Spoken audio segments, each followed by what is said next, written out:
Ladies and gentlemen, AOC attended the Munich Security Conference after several Democrats set out on what many critics described as an overseas effort to strengthen their foreign policy image. But instead of laying out a clear philosophy, Democratic presidential hopefuls are on the world stage testing out their foreign policy chops at the Munich Security Conference. They're also slamming President Trump in a ploy to woo progressives ahead of 2028. Donald Trump is doubling down on stupid. California has been a leader in climate policy going back to Ronald Reagan. They are looking to withdraw the United States from the entire world so that we can turn into an age of authoritarianisms. The unpredictability, the instability, the putting our allies at arm's length has come with a big cost. We're in worse shape than we were in 14 months ago. A detailed strategy, or even a structured plan for handling global challenges, the message sounded familiar, almost recycled. Then came the defining moment. When she was asked directly what she would actually do on the world stage, the talking points seemed to unravel. The answer didn't provide the clarity many were looking for. And that's where the frustration really began. As always, if you're enjoying the discussion, hit the thumbs up button. That's the best way to let me know this kind of breakdown matters to you. And don't forget to subscribe so you don't miss future updates. Now, let's get into it. Here's the larger takeaway from that event. If this is the version of leadership the Democratic Party plans to put forward against figures like Marco Rubio, J.D. Vance, I think this is a moment where we are seeing our presidential administration tear apart the transatlantic partnership, rip up every democratic norm, and, really calling into question, as was mentioned by Dick Carney at the World Economic Forum, the rules-based order that we have, or question mark, do we have? And so I think one of the reasons why, not just myself, but many of our colleagues here, in fact, many Democrats that are here as well, is because we want to tell a larger story, that what is happening is indeed very grave. And we are in a new era, domestically and globally. There have been many leaders who said we will go back. And I think we have to recognize that we are in a new day and in a new time. Or whoever steps up in 2028, then the contrast is going to be sharp. You're beginning to see why some voters question the depth and readiness of certain candidates. And that concern isn't small, because the people in these roles are responsible for shaping laws and guiding the country. Those decisions affect all of us. Politics requires serious thought. But that does not mean that the majority of Americans are ready to walk away from a rules-based order and that we're ready to walk away from our commitment to democracy. I think what we identify is that in a rules-based order, hypocrisy is vulnerability. And so I think what we are seeking is a return to a rules-based order that eliminates the hypocrisies around when too often in the West we look the other way for inconvenient populations to act out these paradoxes. It demands precision. In that setting, AOC's performance reminded critics of what they describe as overly polished but unclear communication, something they often associate with Kamala Harris. So let's roll the first clip and examine it closely. Pay attention to what's said and what isn't. Now, let me be fair for a second. If AOC isn't the most experienced voice on international policy, I'm not claiming to be either. No one knows everything. But when you're standing on a global stage and facing direct questions, you have to show that you understand the issue. What stood out here wasn't just uncertainty. It was the way she leaned on broad talking points, almost as if repeating familiar phrases would smooth everything over. Here's the thing. The strongest communicators can take complicated subjects and explain them so clearly that anyone can follow along. They don't hide behind big words or vague statements. In this case, it felt less like clarity and more like an attempt to sound polished. Would and should the U.S. actually commit U.S. troops to defend Taiwan if China were to move? I think that this is such a, I think that this is a This is, of course, a very long-standing policy of the United States. And I think what we are hoping for is that we want to make sure that we never get to that point. And we want to make sure that we are moving in all of our economic research and our global positions to avoid any such confrontation and for that question to even arise. And when the follow-up question came, the situation didn't improve.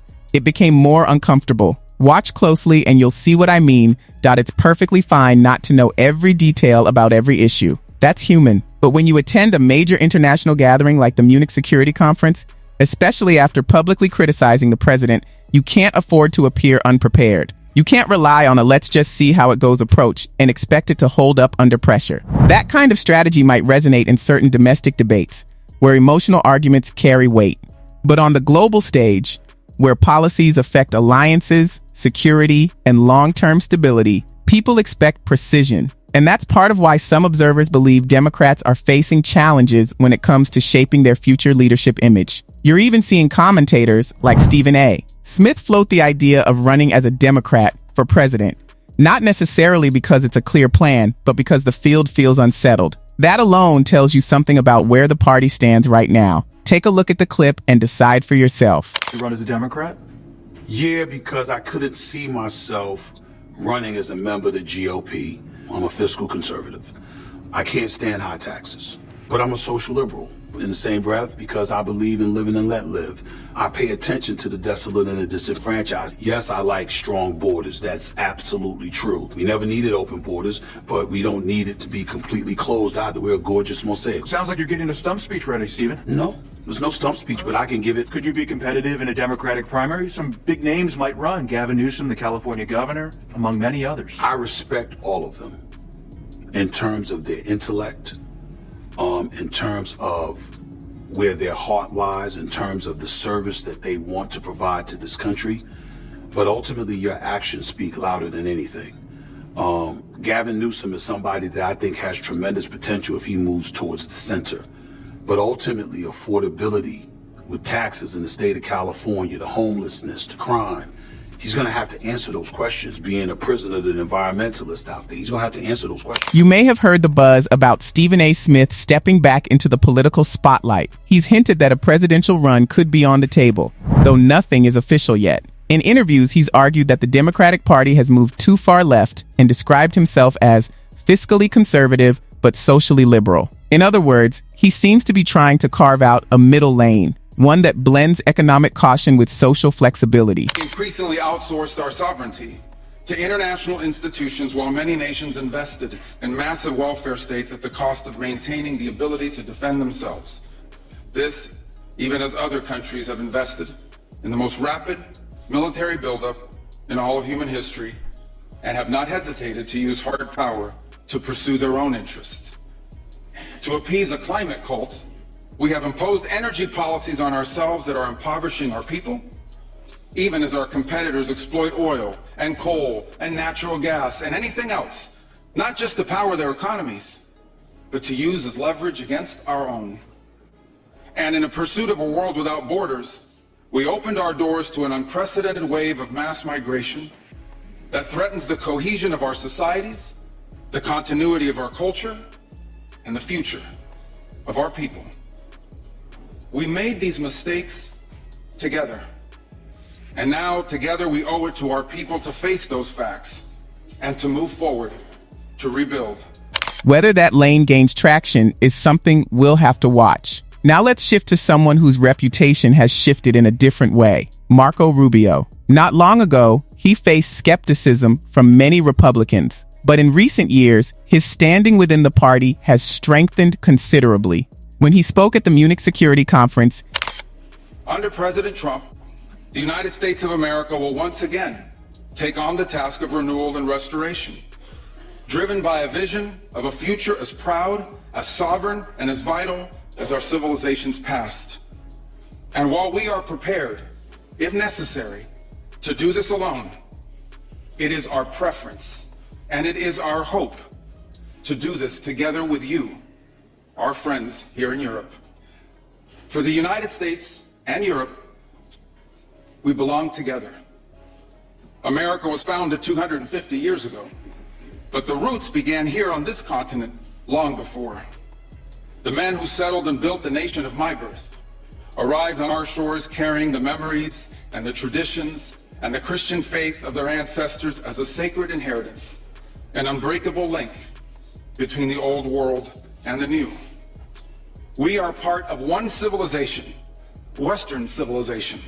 His message was direct and carefully structured. After watching that speech, the core argument becomes clear. Rubio isn't saying America wants to stand alone. He supports partnerships. He supports cooperation. He supports working within alliances. But he argues that the old rules-based order no longer functions the way it once did. In his view, it's outdated and unbalanced, and reform is necessary. And reform, as he frames it, starts with shared responsibility. If European allies, or any allies, rely heavily on U.S. funding for their defense, they can't simply call for cooperation while placing most of the burden on American taxpayers. Security, he argues, we are bound to one another by the deepest bonds that nations could share, forged by centuries of shared history, Christian faith, culture, heritage, language, ancestry, and the sacrifices our forefathers made together for the common civilization to which we have fallen heir. And so this is why we Americans may sometimes come off as a little direct and urgent in our counsel. This is why President Trump demands seriousness and reciprocity from our friends here in Europe. The reason why, my friends, is because we care deeply. We care deeply about your future and ours. And if at times we disagree, our disagreements come from our profound sense of concern about a Europe with which we are connected, not just economically, not just militarily. We are connected spiritually, and we are connected culturally. Requires contribution from everyone involved. You can't outsource defense costs while focusing national budgets primarily on domestic programs and expect the arrangement to stay stable forever. His broader message is about equality among partners. Invest in your own defense. Strengthen your own economy. Support innovation and production at home. If every nation does its part, the alliance becomes stronger. If not, imbalance grows. That Rubio's closing point was firm. The United States should not continue carrying nations that are comfortable depending on American risk and American expense. In his view, true partnership means shared cost, shared responsibility, and shared strength. And honestly, should that even be controversial? From my perspective, it shouldn't be. Unless, of course, you're looking at it through the lens of modern democratic politics, where there's often a tendency to favor expanding programs over tightening accountability. Domestically, the usual response is to grow the system, raise revenue, increase spending, and hope the results follow. You can see those debates play out in places like Chicago, California, and New York City. But when the conversation shifts across the Atlantic, that mindset doesn't automatically disappear. What Rubio is arguing isn't about walking away from alliances. It's not about isolation. It's about reinforcing shared responsibility. We want Europe to be strong. We believe that Europe must survive. Because the two great wars of the last century serve for us as history's constant reminder that ultimately our destiny is and will always be intertwined with yours. Europe, in his view, is capable of doing more, and should. Alliances work best when both sides are strong on their own. Real partnership means each country can stand firmly, contribute meaningfully, and carry its portion of the load. That's the heart of the argument as I see it. Now I want to hear from you. What do you think? If you found this breakdown helpful, tap the thumbs up button. That's the best way to let me know. And don't forget to subscribe so you're notified when new videos go live. Until next time.